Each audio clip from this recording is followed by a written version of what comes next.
महादेव। आज हम एक क्लास बनाने वाले हैं, कंस्ट्रक्टर का यूज़ हमारे देखने वाले हैं। तो पहले मैं कंस्ट्रक्टर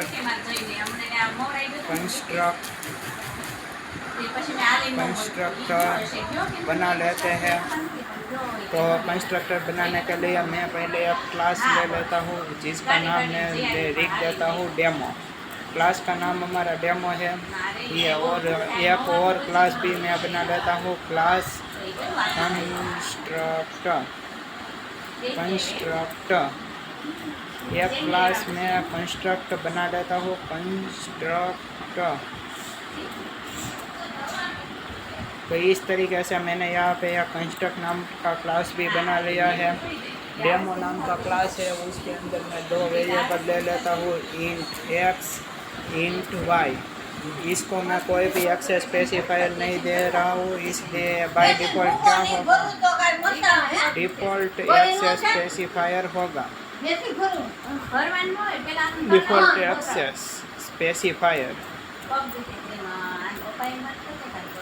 स्पेसिफायर होगा। अब हम करेंगे क्या, अब मैं एक डेमो कंस्ट्रक्टर कॉल करना चाहता हूँ और इसके अंदर अभी मैं एक पैरामीटर लूँगा, इंट पी इंट क्यू। यहाँ पे दूसरा जो क्लास है हमारा, उसमें मैं पब्लिक स्टैटिक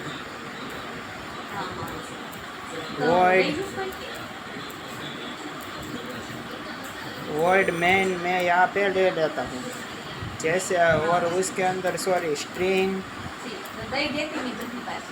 और इसके अंदर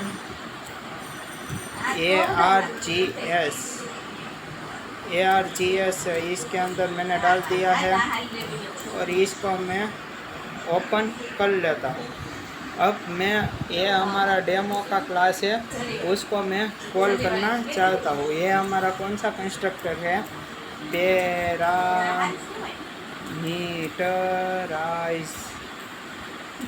कंस्ट्रक्टर। ये हमारा पैरामीटराइज कंस्ट्रक्टर है। अब इसके अंदर क्या होगा, पहला तो मैं सिस्टम डॉट आउट कर लेता हूँ, system dot out dot print LN, और उसके अंदर मैं मैसेज दे देता हूँ, कंस्ट्रक्टर इज कॉल्ड। कंस्ट्रक्टर को हम क्यों यूज़ करते हैं, क्योंकि वो हमारा क्लास का जब ऑब्जेक्ट बनेगा तब वो कॉल होता है। Constructor is a same name of class which is a special function. उसको हम स्पेशल फंक्शन क्यों कहते हैं, क्योंकि हम जब क्लास का ऑब्जेक्ट बनाते हैं, when we created object of class then constructor is call automatically, इसलिए हम इसको स्पेशल फंक्शन भी बोलते हैं। और यहाँ पे एक मैं वर्ड फोन 1 नाम का एक फंक्शन ले लेता हूँ और उसके अंदर मैं मैसेज प्रिंट करवाना चाहता हूँ। तो ये लाइन को मैं सिंपली करूँगा, कॉपी, यहाँ पे जाके मैं उसको कर दूँगा पेस्ट। कंस्ट्रक्टर में यहाँ पे मैं कर दूँगा फंक्शन इज कॉल्ड। अब मैं जैसे ही इस यहाँ पे मैं आ जाता हूँ, यहाँ पे मैं डेमो और उसका एक ऑब्जेक्ट ले लेता हूँ, D1 equal to new demo. ये हमारा क्लास का ऑब्जेक्ट क्रिएट हो गया है। अब जैसे ही मैं इसको कॉल करूँगा तो आप बताइए कौन सा कॉल होगा। ये हमारा बाय डिफ़ॉल्ट कंस्ट्रक्टर है, वो कॉल होगा, या वो ये फन 1 वाला फंक्शन है वो कॉल होगा। जब हमारा जो अभी क्लास का हम जब ऑब्जेक्ट बनाते हैं तब हमारा कंस्ट्रक्टर कॉल होता है। अभी मैं यहाँ से जो है आर्गुमेंट उसको निकाल देता हूँ, वरना उसकी एरर आएगी। जैसे मैं इसको रन करता हूँ तो एरर मुझको दे रहा है found class demo, please define the main. हमको मेन ये कंस्ट्रक्टर का जो मेथड है उसको मुझको यहाँ से करना है सिंपली कट, और यहाँ पे जाके मुझको कर देना है पेस्ट। क्योंकि ये कंपाइलर ऐसा है, क्योंकि जिसमें नाम होगा तो देखो कंस्ट्रक्टर इस कॉल्ड, ये हमारा बाय डिफ़ॉल्ट कंस्ट्रक्टर है वो कॉल हो गया है। अब मैं जितने चाहे उतना ऑब्जेक्ट बना सकता हूँ और उतनी बार ये कंस्ट्रक्टर है वो कॉल होता रहेगा।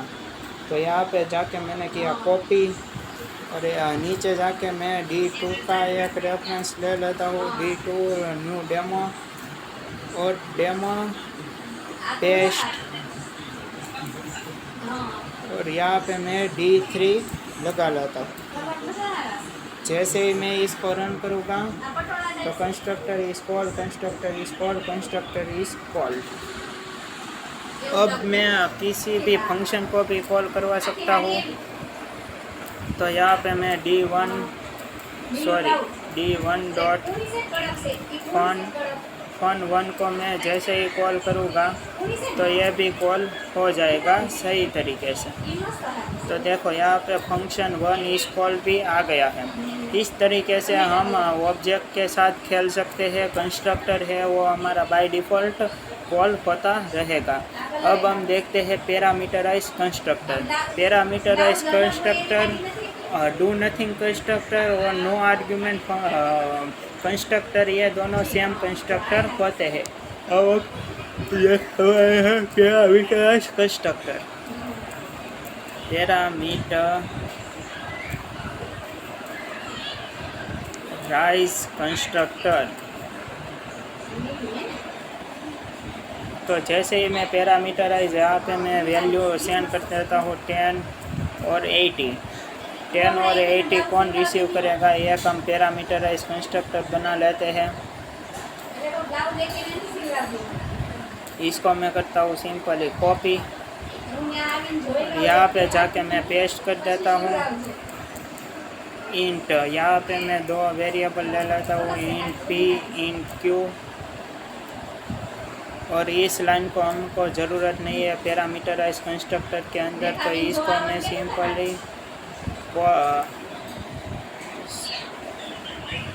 सिंपली रिमूव कर देता हूँ। और जैसे ही मैं करूँगा क्या, जैसे ही मैं x की वैल्यू को किसके अंदर असाइन करने वाला हूँ, x की p की वैल्यू को x के अंदर डाल दूँगा, और q की वैल्यू को मैं किसके अंदर डाल दूँगा, q की वैल्यू को मैं y के अंदर मैं q की वैल्यू को असाइन कर दूँगा। थोड़ी मिस्टेक हो गई है तो आप ये देख लीजिए। ये पैरामीटराइज कंस्ट्रक्टर है, ये हमारा डिफ़ॉल्ट कंस्ट्रक्टर है। डिफ़ॉल्ट कंस्ट्रक्टर के लिए हमको ये डिफ़ॉल्ट कंस्ट्रक्टर लिखना ज़रूरी है, वरना एरर थ्रू करता है। तो यहाँ पे मैं डिफ़ॉल्ट कंस्ट्रक्टर ले लेता हूँ, इसको मैं डिफ़ॉल्ट नाम दे देता हूँ। डिफ़ॉल्ट कंस्ट्रक्टर है ये हमारा, ये और ये है हमारा पैरामीटराइज कंस्ट्रक्टर। तो दो बार है वो हमारा डिफ़ॉल्ट कंस्ट्रक्टर कॉल होगा इस केस में, और एक बार है उस केस में हमारा पैरामीटराइज कंस्ट्रक्टर कॉल होने वाला है। तो आइए हम इसको रन करते हैं। तो जैसे ही मैं इसको रन करूँगा तो कंस्ट्रक्टर इस कॉल, कंस्ट्रक्टर इस कॉल, और इसकी वैल्यू असाइन हमको शो नहीं हुई है क्योंकि हमने सिस्टम डॉट आउट किया ही नहीं है। तो जैसे ही मैं यहाँ पे ऑब्जेक्ट बनाता हूँ तब मैं D1 डॉट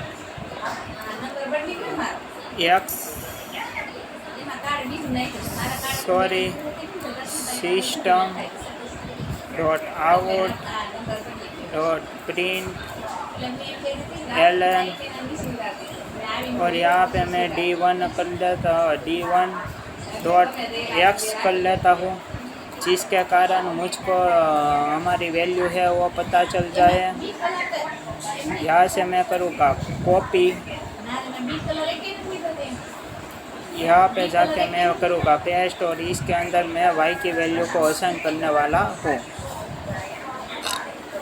तो इस तरीके से हम फंक्शन के अंदर भी मैं वैल्यू को असाइन कर देता हूँ। x इक्वल टू मैं यहाँ पे 45 और y इक्वल्स टू मैं यहाँ पे 66 वैल्यू दे देता हूँ, असाइन कर लेता हूँ।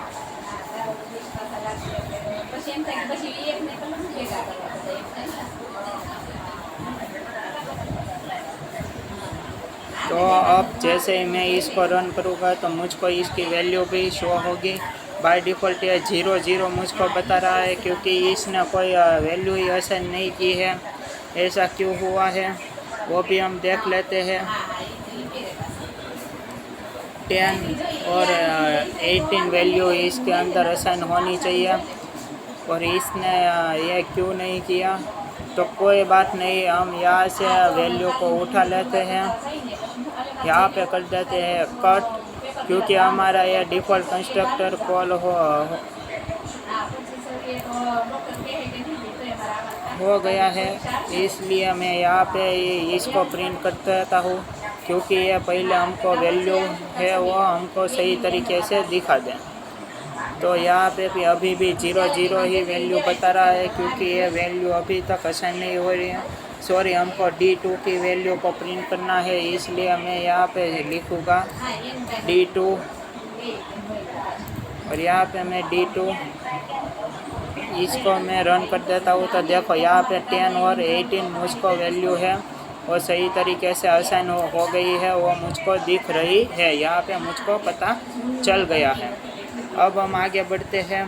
अब जैसे ही मैं यहाँ पे D2 और D1 का फंक्शन अब मैं जैसे ही कॉल करूँगा तो मुझको उसकी वैल्यू को असर हो गई है, यहाँ पे मैंने किया कॉपी, यहाँ पे पेस्ट,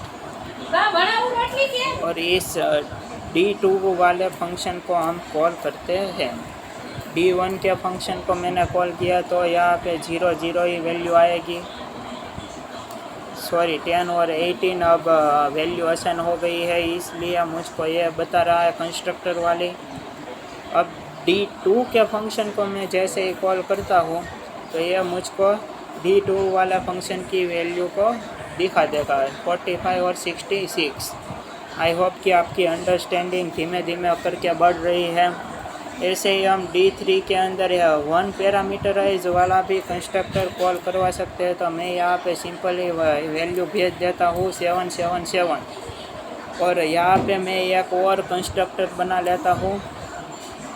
यहाँ पे मैं सिंपली करता हूँ कॉपी और यहाँ पे मैं जाके करता हूँ पेस्ट। इनके अंदर इंट के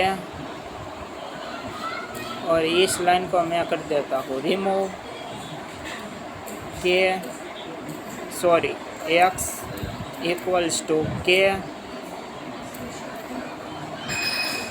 और यहाँ पे मैं जैसे ही सिस्टम डॉट एक्स की वैल्यू को कॉपी करता हूँ और यहाँ पे जाके पेस्ट, और जैसे ही मैं D3 करूँगा